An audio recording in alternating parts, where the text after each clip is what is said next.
Hi, I painted 100 heads, and the idea was to do it in like 30 days. But I vastly underestimated the amount of time it would actually take and how much life can get in the way of doing things like that.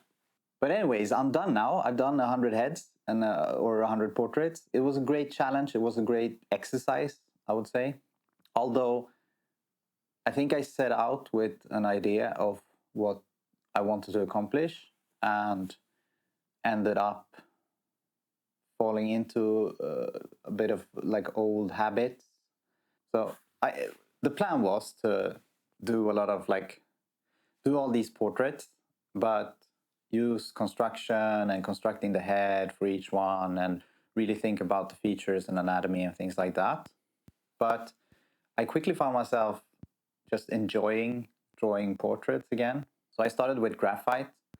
I had this list on Pinterest with a bunch of like photographs of people and faces basically. So I used that for my first, I don't know, 20, 25 portraits.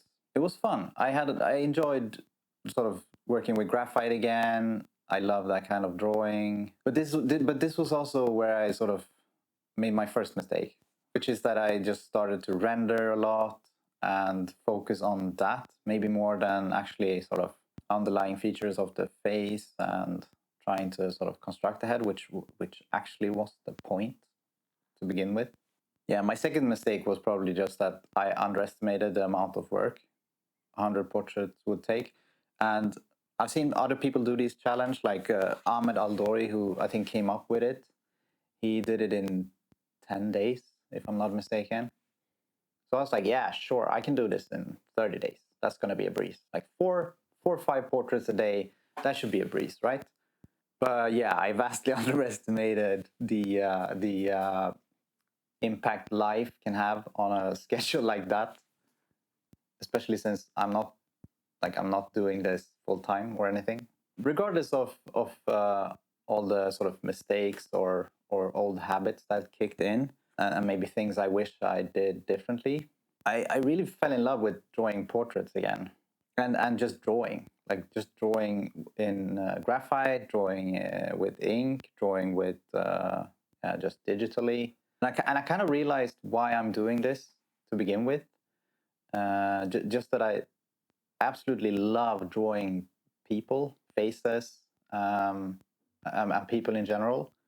I'm not 100% sure why, but it's like a really interesting puzzle to figure out each time, because every person is unique. Every person has these features that sort of make them look like them.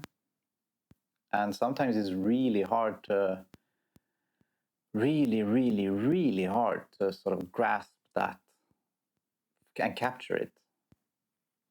And it can be really subtle.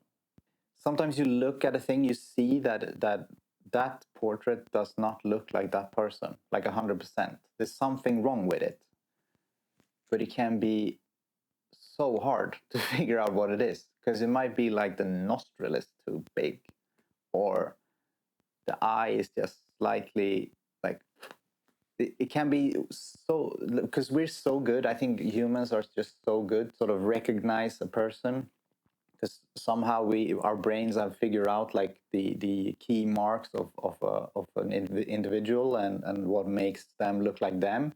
To then draw that yeah, it's really hard. So yeah, so I did the first few in graphite. It got to be probably 30, 35 or something like that in graphite. But after doing like 20 from Pinterest, I would imagine like a million artists or people drawing and painting have looked at those and used those as reference. It doesn't feel very unique. And I was coincidentally looking, like while drawing, I had a bunch of streamers on Twitch up on my computer.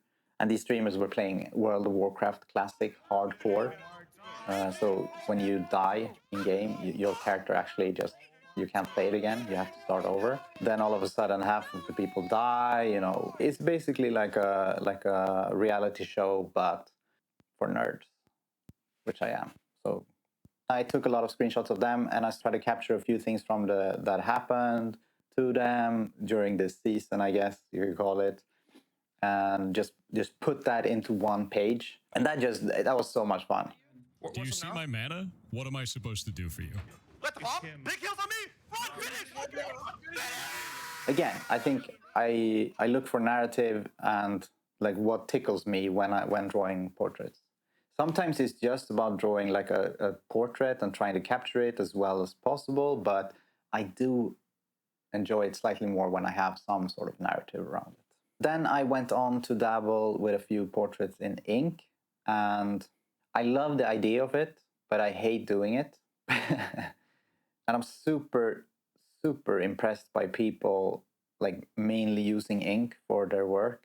That blows my mind because it's so hard and it's so unforgiving, which is kind of the fun part as well. Like if you're drawing portraits, you want to capture likeness, but at least I'm not good enough to just like instantly capture likeness, and I usually need to iterate a lot, but you can't do that with ink.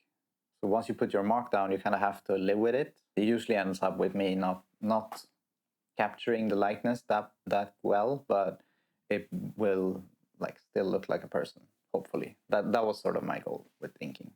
I try to work broadly, and that's also a thing. If I find a mistake, I fix it. Like, it doesn't matter. Oh, I really like that hair, I really like that ear, whatever. If it's in the wrong place, I need to erase it and start over. And that usually works out for the better.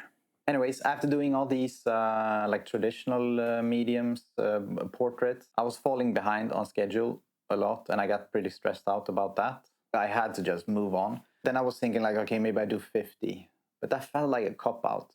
And I enjoyed the idea of actually finishing the 100 portraits. So what I did instead was I moved to digital, basically having all of the different mediums and tools like at your fingertips. So it's just easier to work quicker. But what I did was basically first I did a few in sort of the way I usually work, which is a lot of texture, and I build up a portrait from like charcoal brushes and things like that. A soft feel that I then do hard edges on and stuff. I've also been looking a lot at a few artists working just very basic with like a round brush. And I just love that art style. So I was thinking maybe, okay, I can use this opportunity to experiment with that for a bit. So that's what I did. I used a round brush. Basically, it tapers, so I can like do a thick line or a thinner line with it. But other than that, it's a round brush, and that's what I used for the rest of them. I did one drawing layer and then just a flat color underneath, and then I merged them into one layer and just worked on that layer. So I did a bunch of these, maybe 20, 30 or something like that. And then again, I got bored, or not bored, but like, oh, I need narrative. I need something with some kind of story behind it, because this just doesn't tickle my brain enough. So for the last 5, I decided to draw the game characters, or a few of the game characters from The Last of Us Part 2 game that I had just finished, like 2 days before the new season of the TV show came out. Oh, what a great game, by the way. And yeah, so I drew that. This is the picture, and it's like a semi-finished piece. It's, I think, around 10 hours I put into it.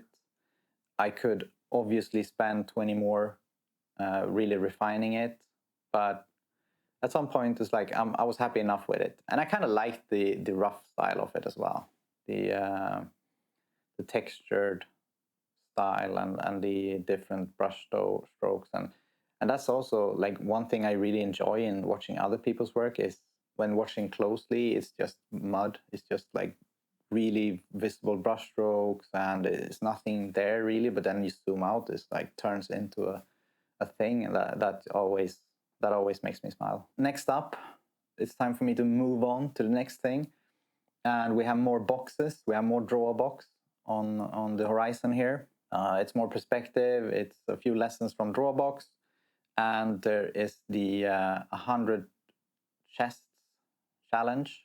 I guess treasure chests, but you could probably do another kind of chest as well. I'm a bit scared of that one, to be honest, because if 100 portraits took this long, Yeah. Oof. But I'm gonna put my head down and really try to work hard on this one. Thanks for watching. I'll see you soon.